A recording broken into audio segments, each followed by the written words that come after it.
I never thought I'd be the guy sitting at the kitchen table at 2 in the morning, staring at a pile of bills and wondering how my life got so tangled up. My name's Wyatt, I'm 32, and up until a few months ago, I thought I had everything figured out. A decent job, a house we were paying off, and a marriage that seemed solid. But then I found out my wife, Catherine, had been hiding something big. Debts she racked up without telling me. Now I'm stuck cleaning up the mess, and it's not just about the money. It's about trust, family, and figuring out how to keep my head above water when everything feels like it's pulling me under. Let me take you back to how this all started. Catherine and I have been married for 7 years. We met in our mid-20s back when life felt simpler. She was a ray of sunshine, always laughing, always planning something fun. She's 30 now, with this knack for making everyone around her feel special. But she's also impulsive, the kind of person who buys a new couch because it's on sale without checking if we can afford it. I'm the opposite. I like plans, budgets, knowing what's coming. I work as an accountant, so numbers are my thing. Maybe that's why we worked so well together for so long. She brought the spark and I kept us grounded. Our life wasn't perfect, but it was good.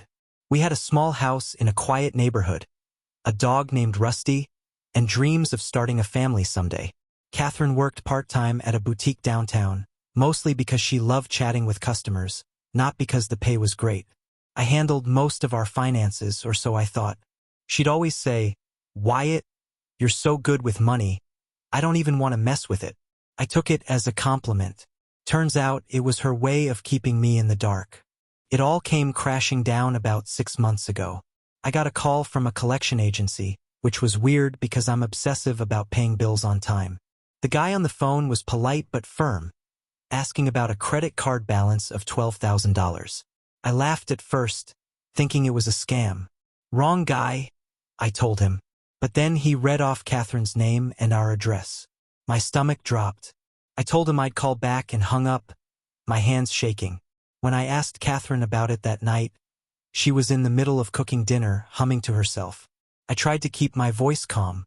"Hey, I got a weird call today about a credit card. You know anything about it?" She froze for a split second, then turned with a smile. "Oh, probably just a mistake. I'll look into it." But her eyes didn't meet mine, and I knew something was off. I pressed her, and after a few minutes of dodging, she broke down. "Wyatt, I'm so sorry," she said, tears streaming down her face. "I didn't mean for it to get this bad." She admitted she'd been using a credit card I didn't know about for years.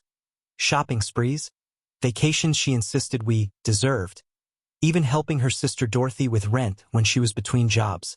It wasn't just the $12,000. There were other debts, smaller ones, but they added up fast. All told, it was close to $25,000. I felt like I'd been punched. How could she hide this? Why didn't she tell me when it was just a few $100 before it snowballed?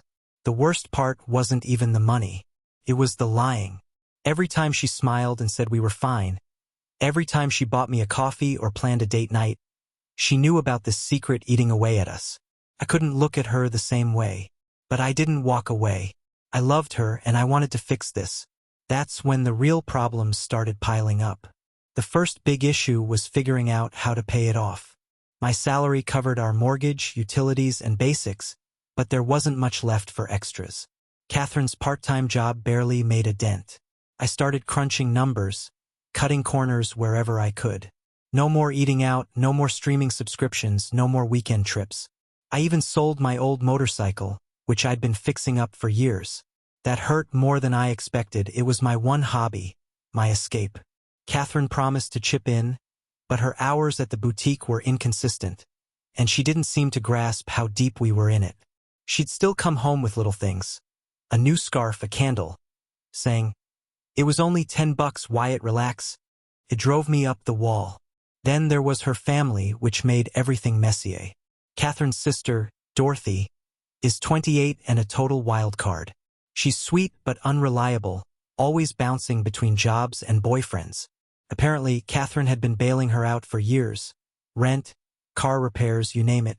When I found out some of the debt came from helping Dorothy, I was livid. I confronted Dorothy at a family dinner, trying to keep it civil. "You knew we were struggling, and you still let her cover for you?" I asked. Dorothy got defensive, saying she never asked Catherine to pay, that it was Catherine's choice. Their mom jumped in, telling me to stop blaming everyone else for my wife's decisions. The whole night turned into a shouting match, and I left feeling like the bad guy. On top of that, my best friend Julian started acting weird. He's 33, a contractor who's always been my go-to for advice. We'd grab beers every couple of weeks, talk about life. But when I told him about the debt, he got quiet, like he didn't know what to say. Later, I found out Catherine had borrowed $1,000 from him a year ago and never paid it back. She swore she'd handle it, but Julian was too polite to bring it up. I felt humiliated. My wife's mess was spilling into my friendships. I paid Julian back out of my savings, but it stung. He told me not to worry, but things haven't been the same since. About a month after the collection agency call, I started noticing how the stress was changing me in ways I didn't expect. I'd always been the guy who could crack a joke to lighten the mood, but now I was short-tempered, even with people who didn't deserve it. One day, I snapped at my coworker Sarah, a 29-year-old who's always been kind to me, just because she asked if I was okay. I felt awful afterward and apologized, but it made me realize how much this debt situation was bleeding into every part of my life. I started keeping a journal, not anything fancy, just a notebook where I'd scribble my thoughts at night.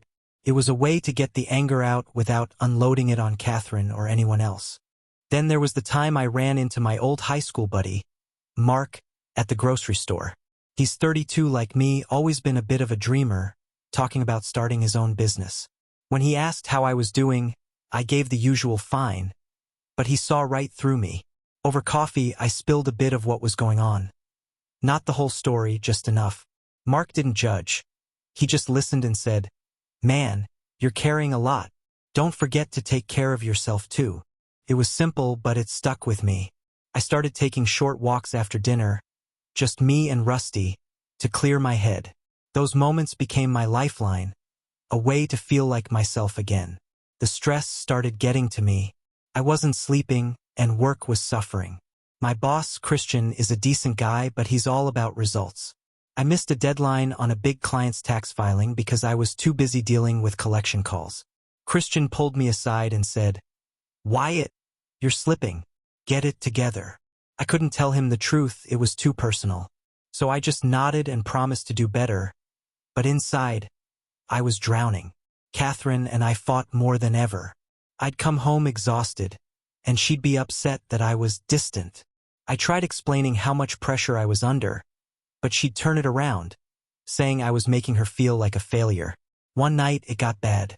I yelled, "How am I supposed to trust you when you lied for years?" She cried and said she was trying to protect me, that she didn't want me to worry. I didn't buy it. Protecting me would have been telling the truth from the start. But walking away wasn't an option.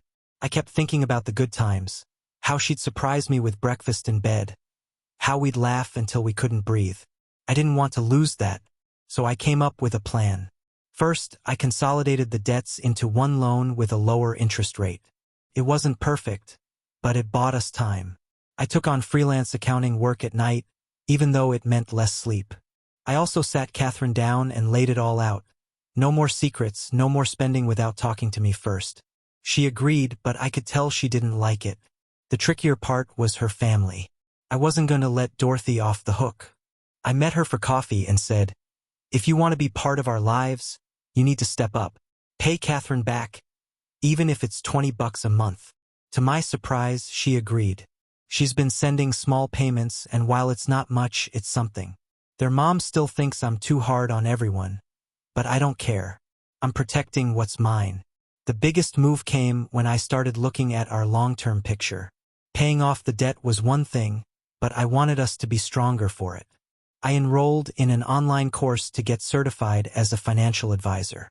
It's a lot of work, but if I pull it off, I can move to a better-paying job. I also got Catherine to start tracking her spending with an app. She grumbled at first, but she's getting the hang of it. We're not out of the woods, but we're moving forward. There was one more problem I hadn't seen coming: my own resentment. Even as things got better, I was still angry. I catch myself snapping at Catherine over small stuff, like leaving dishes in the sink. I knew it wasn't fair, but the hurt was still there.